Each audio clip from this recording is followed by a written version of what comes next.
Yes, it's a beautiful day in the neighborhood. And as you all know, both those of you here and online, we're celebrating today for Trevor's 10th year in the ministry, 5 of which we've had the joy of him being here today. All right. Well, we have been working to make Trever a gift, kind of to represent neighbors. And so we'll have him come up.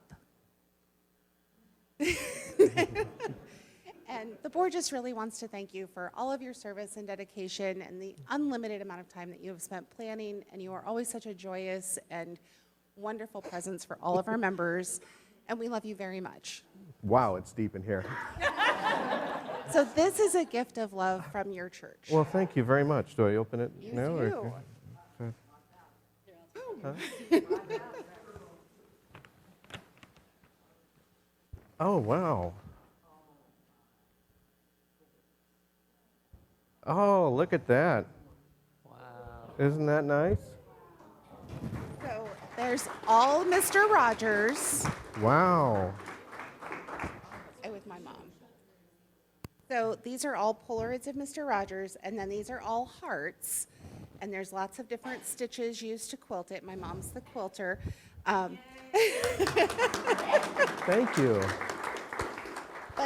And you can come up and look at this throughout the day, but all of these primary colored fabrics, they all came with the Mr. Rogers fabric, and they all look like cable knit sweaters. So if you remember, Mr. Rogers would come and put on his cardigan, and but then they all have little words under the picture, so it's reflective and positive and inclusive and kind and all of the good things about neighbors. Wow. My mom's Nancy Hall, so she came this morning. She's right over here. Thank you very much. That is beautiful.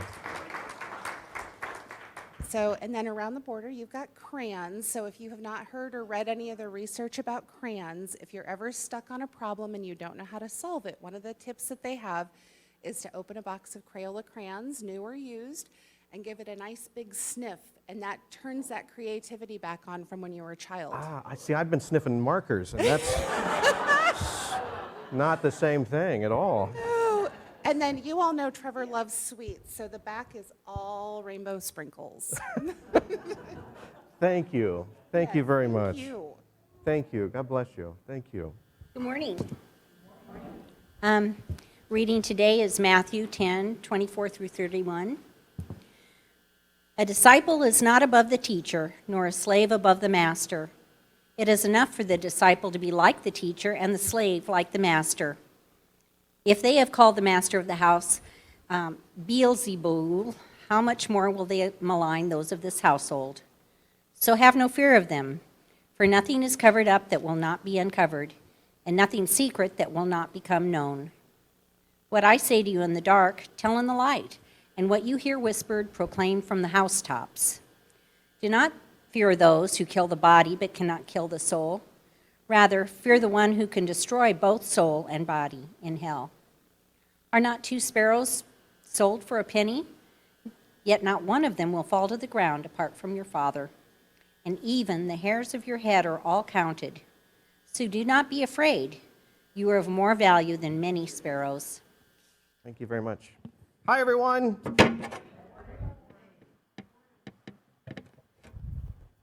Today's weird. First off, thank you for the acknowledgement and everything. It's funny that we're celebrating the fact that I just haven't been fired yet. So it's really, really grateful for that. There's been some close calls in those 10 years, but I'm really glad for that. I do want to talk about this passage because sometimes it's confusing and sometimes it's just Jesus is telling his disciples. He's telling them that last week we kind of covered that he's talking about how life is going to be a little bit hard for them. That following Christ is not always an easy thing. And then he says these things like, "Don't worry about what the people tell you, but fear." The people, the things that control the spiritual world is what he's saying. So many times Jesus is trying to tell us that our war is not with one another. Our war is the presence of the spiritual forces that actually want us to lust after war and hatred and unkindness and bigotry and all of that kind of stuff. We have people that are on the good side and on the bad side in our world, and the good side feels like they are righteous because the bad people are always doing evil things and all this stuff. But sometimes the people on the good side, they get so caught up in it that they start to almost emulate the person on the bad side, and they start to do bad things in the name of righteousness.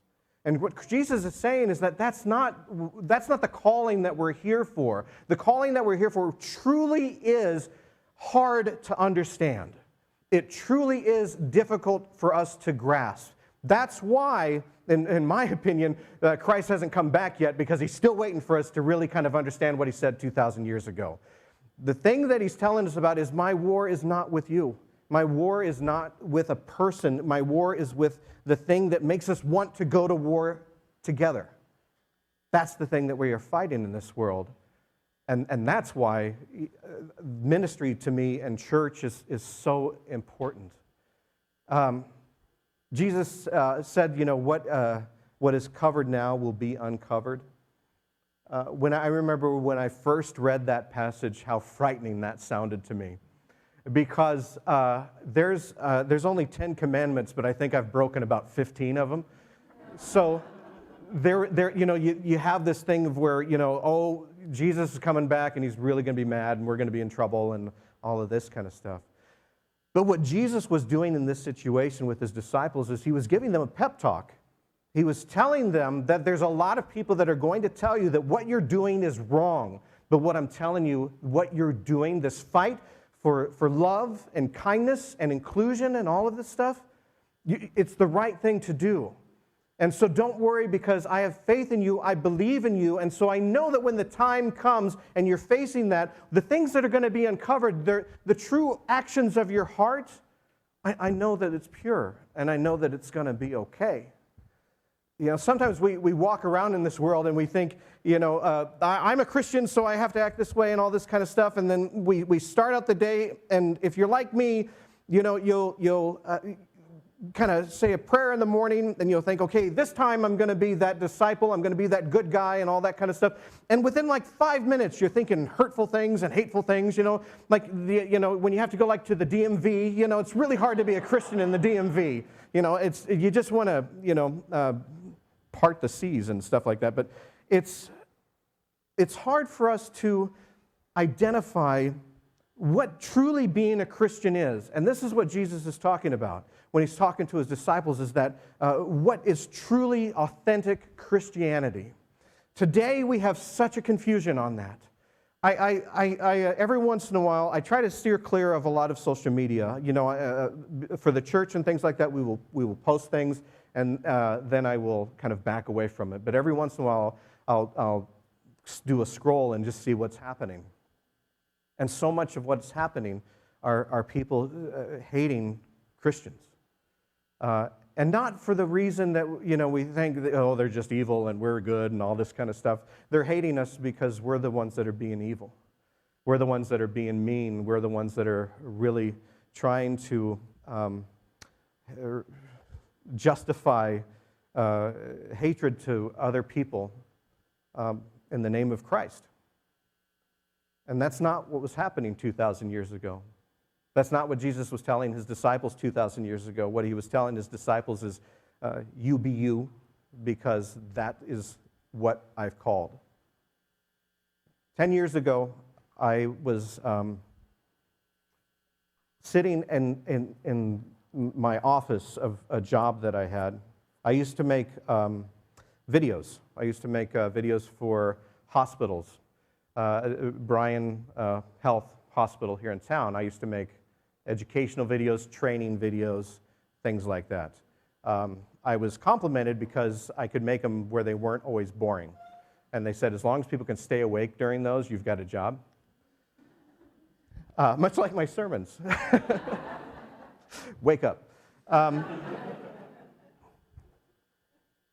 I remember I had gone through a whole bunch of stuff, and I was actually writing my memoir of the things. It was all people call it a memoir. I call it a confession. This is the person that I was. If you want a copy of it, they're free. They're over there. But it was called "Move Over Judas" because I really felt like I had betrayed God more than Judas ever had. You know, Judas was this person that was just confused, and he was set down the wrong path, and I was a person that, you know, repeatedly through my life had made choices to not follow Christ. And I had struggled with this. And then I had this, it's hard to describe, it's just this calling that I have to be, I need to go on this route.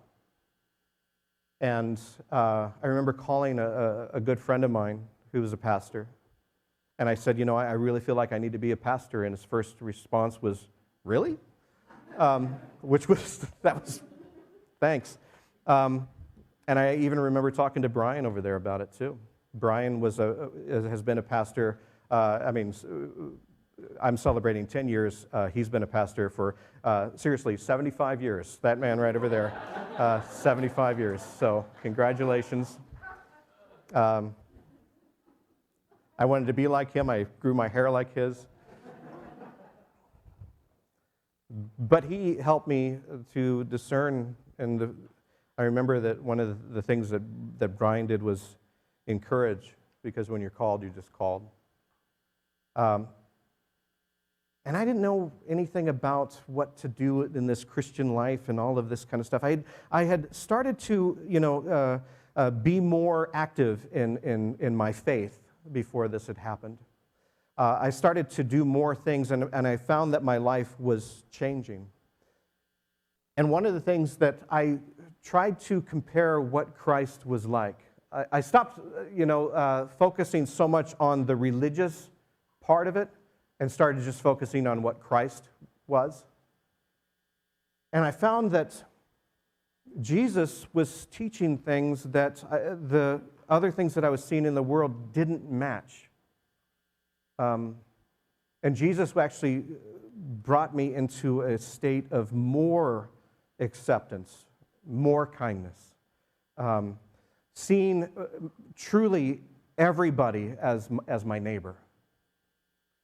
And during this time, you know, it's interesting that you sang that song. And when I got the call, nightly, before I went to bed, I would watch an episode of Mr. Rogers' Neighborhood, because I had read this book called The Simple Faith of Mr. Rogers. And we have copies on the bookshelf there too. Amy Hollingsworth wrote it. She had known Fred, and it was the first book that was ever written about Fred's faith. And I started to realize that what I was seeing in some of the televangelists and some of the news and all that stuff, I wasn't seeing Jesus in that stuff, but I was seeing Jesus when I watched Mr. Rogers' Neighborhood. I was seeing somebody, in my opinion, be truly Christ-like. And what I was seeing was somebody that was just telling people that they're loved. Every day that I watched this show, I heard a voice say, you know, you're special just as you are. And to me, that's what Jesus was all about. That's what the whole movement of Christ was about. It was never about us versus anybody. It was never about the soldier in arms going to war for his faith. It was about just telling people that you're loved. And I thought, why? I'd seen people do this, you know. I've seen Brian do this every day of his life. And I thought, why aren't we seeing this in our churches? Why aren't we truly seeing this where the whole focus of what we come here for is to experience love? I'd been to other churches, and I'd seen other things where they talked politics, or they talked socialness, or they talked, you know, this or that, but it always ended up, it always had a slant to whether it was you had to fit into this box and be this person to be part of this church, or it was you had to hate them to be part of us. I never saw Fred Rogers do that. And when I read the scriptures, the true gospels, I never saw Jesus do that either. I saw Jesus get mad. I saw Jesus call people idiots. You know, I've seen him, go to, to argue, to debate. I've seen sarcasm, which really is great. I love sarcasm. Yes, I really do. That was good. That was really good. Don't do it again.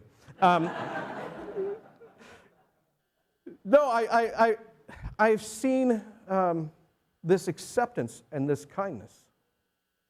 And so when Jesus talks about in this passage of what he says in the dark, say in the light, are we doing that? In other words, what Jesus says just in passing, are we really saying that to our neighbor? Are we really doing that?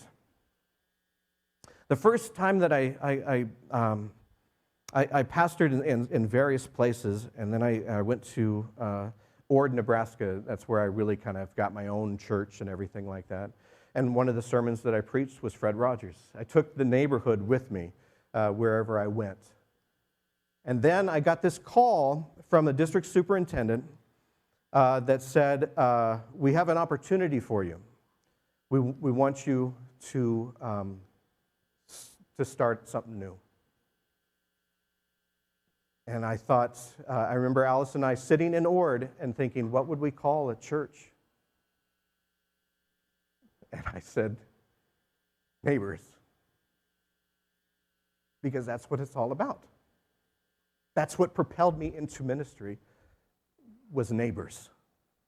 If we truly saw everybody as a neighbor, gosh, wouldn't this world be a better place? Wouldn't it be something?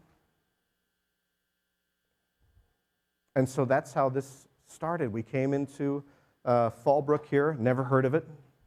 I'd lived in Lincoln most of my life, but I never knew that this part of town even existed.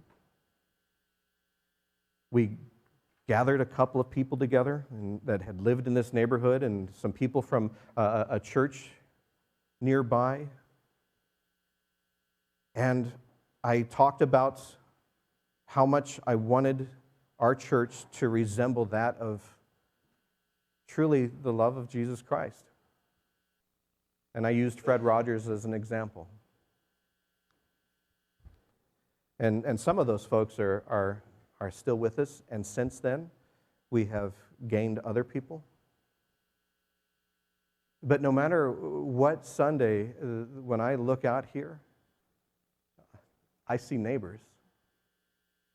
I see different people. And you know what? There's sometimes we just don't get it right.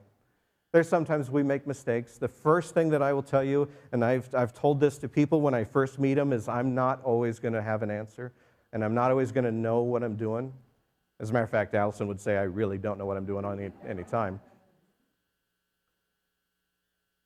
But there was a time that we were making these little videos when the church was just getting started. We went to Pioneers Park, Allison and I. We set up a camera, and I would give these little vignettes, these little talks. And out of nowhere, when I did the first one, I closed it with, remember, love God, love yourself, love your neighbor. And to me, that was a holy moment. It was another time when God said, this is what you're doing here. Tell them. I think since Christ was on the cross, he sent us a message. Tell them. I'm not about the evilness. I'm not about the power play. I'm not about repression. I'm not about taking away people's rights. I'm not about any of that. Just tell them that I'm here to say, I love you. Please. Tell them.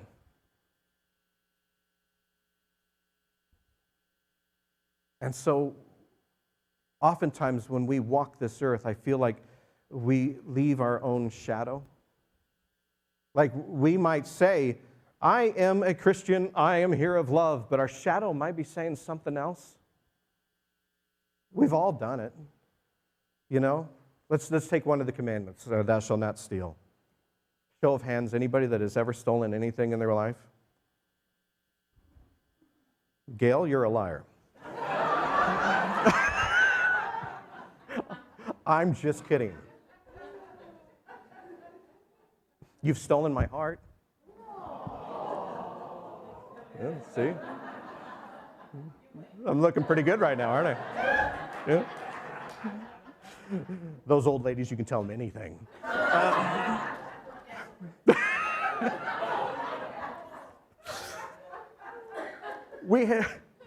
This is another thing I love about this church, is that for 5 years we have been truly passionate about the love that we give, but we've never taken ourselves too seriously, and I don't think we ever should. But the shadow that we leave behind is what I want to talk about right now, and I want to challenge us. When Jesus said, what is covered will be uncovered, what is the shadow that we leave behind? When we have our front face and talk about this love, is the shadow really doing the same thing? For example, like when loving God. We talk about that all the time, loving God. We come to church because we believe in God. We're exploring that. We're in various parts of our faith. I know that some people are new to the faith. Some people have been around for a long time, whatever it is. But would our shadow, would our echo actually be the message of loving God? Do we go home? Do we bring God with us wherever we go? Or do we just experience God in church for a half hour and then move on? Do we practice things of faith? Do we practice the fact that you are here is a really, really good sign. But do you communicate with God? Do you use the love of God to fill the rest of your life? Do you talk to God? Do you bring God with you wherever you go? And loving yourself. So many churches that I would see and things would talk about how you're a piece of junk, but God loves you. Without Christ, you're dirt. Paul even said that. He didn't say dirt. He actually swore, which is one of my favorite passages. He says, without Christ, my life wouldn't be worth basically crap. That's how it translates, right, Brian? Yeah. I've heard him say it a lot. Usually when he's describing my sermons. But I argue with that a little bit because I believe that when you always see these at football games, John 3:16, God so loved the world that he gave his only son. There's the message right there. God loved the world, which means he loved you. And so anytime that you're not truly loving yourself, you're arguing with God. God is that Mr. Rogers saying, you are special. You matter. You are loved. Every single one of you is loved. I didn't just do this for a song and dance and magical powers and all this kind of stuff just to show up and then just go away. I did this because I love you. And so if our faith is in God who loves us, can we believe a little bit of that? That there's something about us that's lovable? Because that's the tool that God gives us to find things that are about you that you love and then share it. This loving your neighbor part.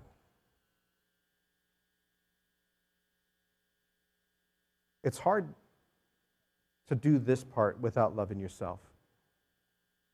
I've seen a lot of people, and I've been a person that has truly despised myself, and that gave me a negative outlook on the rest of the world. It made me defensive against the kindest people. But when we love ourselves, we find that we can love other things about other people. As Christians, we love to say this part, but do we do it? And it can be big things. It can be, sometimes we say love your neighbor, but we say, but not them. Those are our enemy. Those are the people that we don't like. Those are the people that it's okay to villainize. Those are the people that it's okay to kick out. Or love your neighbor if they act like this or match you in some way. And some of us, we do it in grandiose things where you see people making speeches of hatred, and sometimes we do it where you might walk by and I make fun of you behind your back. I say something against you behind your back. The shadows. Are our shadows truly showing the love your neighbor? That's what Jesus was talking about with his disciples, is are you truly doing it?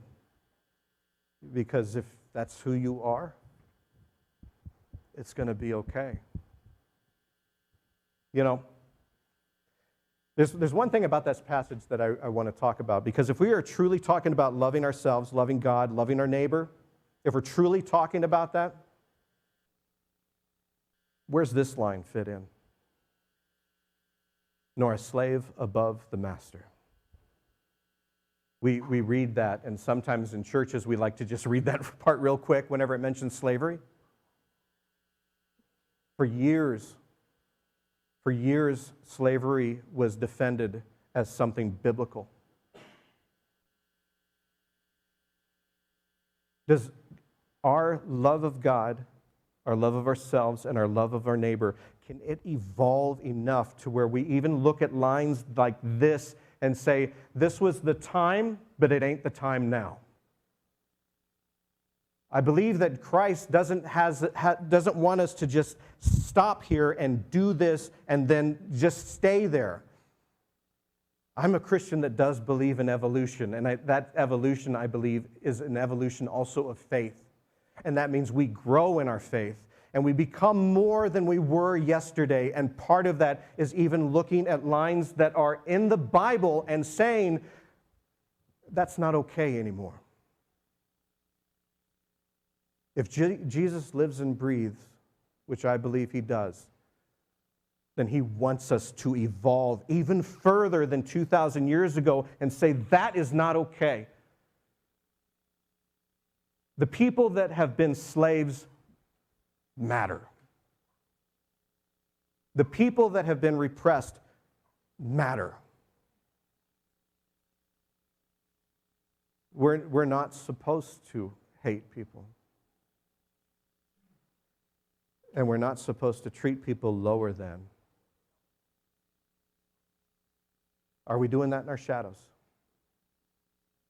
Is that truly in our heart? Now, one thing I do want to make clear is that every single one of us has done things where we have screwed up. Every single one of us. Since I became a Christian, since I became a pastor, I have not been perfect. I've had ugly sides. I remember an interview with Fred Rogers' wife, and she described him. They said, you know, some people call your husband a saint. And she said, don't do that. In my eyes, he will always be a work in progress. And that was the kindest thing that she said. Every one of us is a work in progress. That's why Jesus said the commandment that he gave most. Who knows what the commandment that Jesus gave more than any other commandment in the Gospels? Don't be afraid.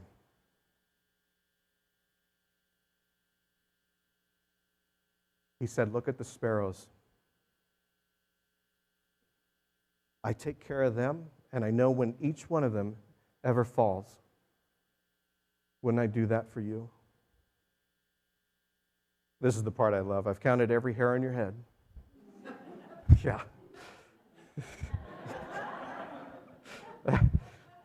That was so quick.